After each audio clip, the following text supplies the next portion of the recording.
Oke, jadi sebelum masuk ke inti topik dari video ini, saya mau share bahwa sekarang itu buku 69 strategi marketing dan branding itu udah ada e-booknya. Dan saya mau bagikan e-book ini secara gratis. Jadi secara e-book itu harga normalnya tetap 100.000. Tapi sekarang saya mau bagiin beberapa buku ini, beberapa e-book ini secara gratis. Gimana caranya? Kamu harus nonton video yang ada di YouTube channel ini, di Next Level Indonesia sampai habis. Boleh video ini, boleh video yang lain yang pernah saya buat sebelumnya. Kamu nonton, lalu kemudian kamu komen.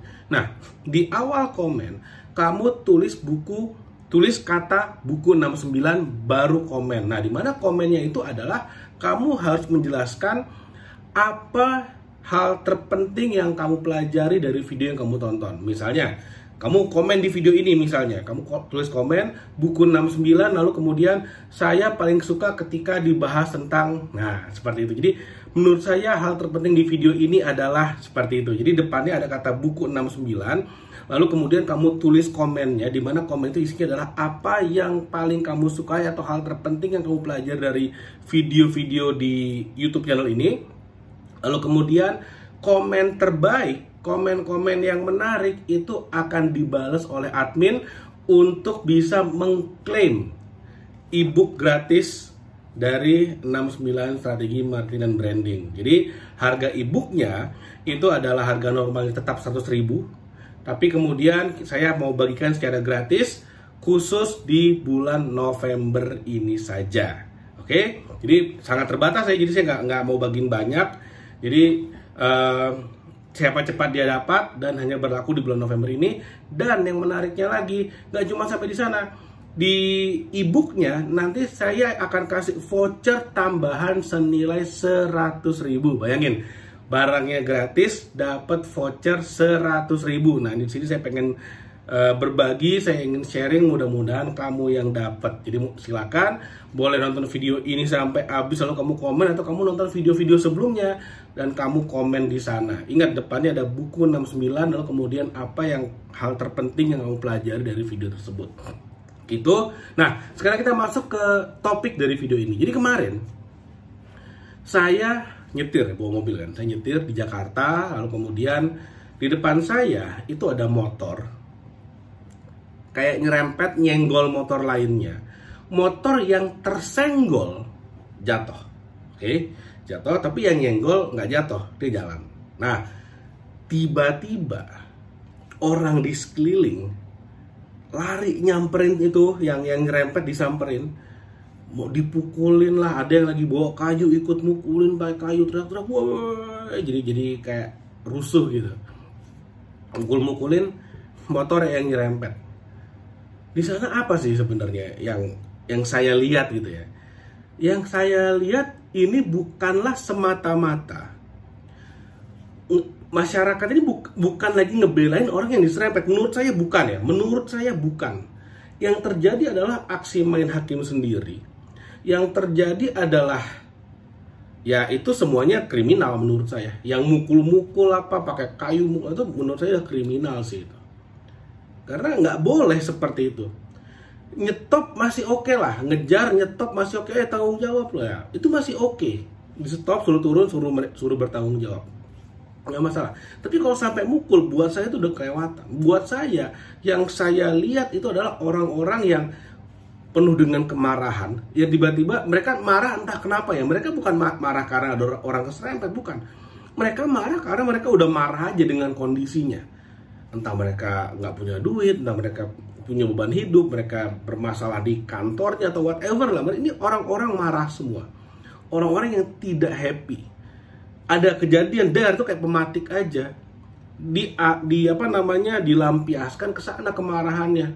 Ditambah lagi suasana panas kan, orang-orang pada mukulin dia ikutan. Buat saya seperti itu. Isinya adalah orang-orang yang marah. Nah, jadi kenapa orang bisa nggak bahagia? Kenapa kok banyak sekali orang-orang yang marah seperti itu? Sebenarnya jawabannya simpel. Kalau kita pengen tahu kenapa kita bahagia, kita balik pertanyaannya. Apa yang membuat kita bahagia? Kan seperti itu kan? Tapi balik lagi, apa yang membuat kita benar-benar bahagia, yang real happiness, bukan yang kayak dugem joget-joget happy, bukan kayak gitu. Datang ke konser, ikut musik, lompat-lompat happy, bukan. That's not real happiness. Minum alkohol, enggak, itu bukan real happiness. Itu adalah pelarian. Itu adalah pelarian dari ketidaksenangan kita, dari ketidakbahagiaan kita. Kita mencari sesuatu pelampiasan di luar sana berupa sesuatu barang yang sebenarnya merusak badan kita. That's not happiness, itu bukan kebahagiaan. Kebahagiaan yang sebenarnya itu datang karena kita bertumbuh dan kita membantu orang bertumbuh. Kita grow, kita bantu orang grow, itu yang bikin kita bahagia. Makanya kenapa kalau orang nyumbang, bersedekah, kenapa mereka bahagia? Karena mereka membantu orang lain grow. Ketika saya sharing seperti ini, kenapa buat saya ini adalah suatu hal yang sangat menyenangkan buat saya. Kenapa? Karena saya bantu teman-teman grow. Seperti itu. Makanya saya seneng banget ketika ada yang misalnya nonton sampai habis, lalu kemudian memberikan komentar-komentar yang benar-benar akurat gitu loh. Entah misalnya memberikan saran supaya videonya lebih bagus, saran tentang topik yang ingin dibahas, atau memberikan komentar tentang apa yang dibahas di video ini. Buat saya, oke, berarti saya udah membantu orang grow, saya udah berkontribusi. Itu yang membahagiakan sebetulnya. Jadi, kalau kamu mau bahagia, kamu harus tahu goalmu apa. Karena kita bicara tentang pertumbuhan kan. Pertumbuhan itu berprogres. Berprogres mendekati ke arah mana kita ingin menuju. Seperti itu. Misalnya, saya dari Jakarta, saya mau ke Jogja. Nah, saya naik mobil nih. Saya tahu, oh udah nyampe Cirebon. Oh, berarti udah berprogres nih. Dari Jakarta udah nyampe Cirebon.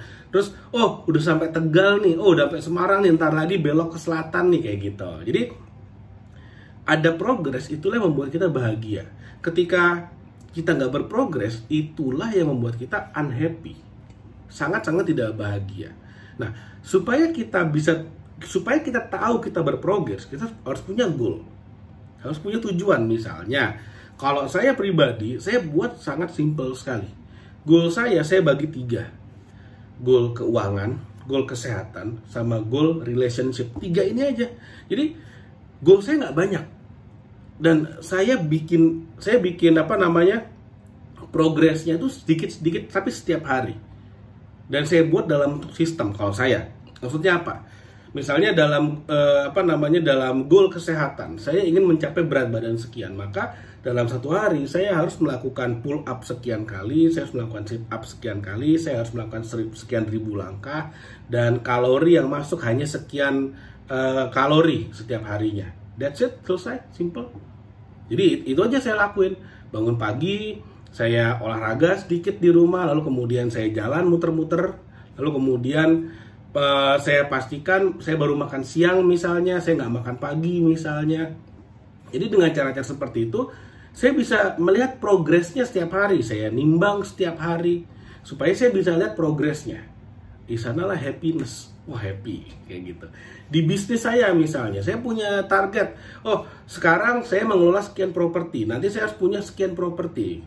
Jadi itu semua adalah progres. Ketika saya berprogres, di sanalah ada happiness, ada kebahagiaan. Seperti itu. Nah, makanya banyak orang yang mengatakan harus punya goal, harus punya goal, harus punya goal.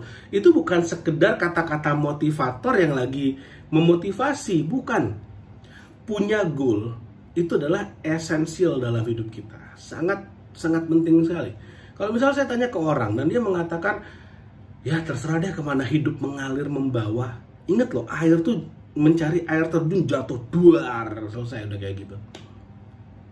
Nggak ada yang namanya air terjun ke atas, wah, menuju kayangan. Oh, tidak ada. Air mengalir tuh pasti ke bawah. Nah, kalau kamu cuman, analoginya gini, kamu naik taksi, ditanya kan, Bapak Ibu mau kemana? Tujuannya kemana? Terserah Bapak deh, hidup saya mengalir aja. Yang ada ditanya, Bapak Ibu duitnya berapa? 50.000. Dia muter-muter, kembali ke titik awal, yang penting 50.000-nya habis. Bayar, pulang, selesai. Nah, itu yang terjadi kalau kita nggak punya goal. Tidak akan ada progres. Kalaupun hidup kita berubah, kita nggak tahu hidup kita berubah menjadi lebih baik sesuai dengan tujuan kita, atau hidup kita berubah menjauhi tujuan kita. Kita nggak pernah tahu karena kita nggak punya goal. Seperti itu, makanya penting sekali punya goal supaya kita tahu kita berprogres setiap hari, dan di sanalah kebahagiaan itu akan kita dapatkan. Kita grow, kita bantu orang lain grow. Kita bertumbuh, kita bantu orang lain bertumbuh. Jadi balik lagi, kenapa kita tidak bahagia? Karena kita tidak pernah diajarin buat bikin goal.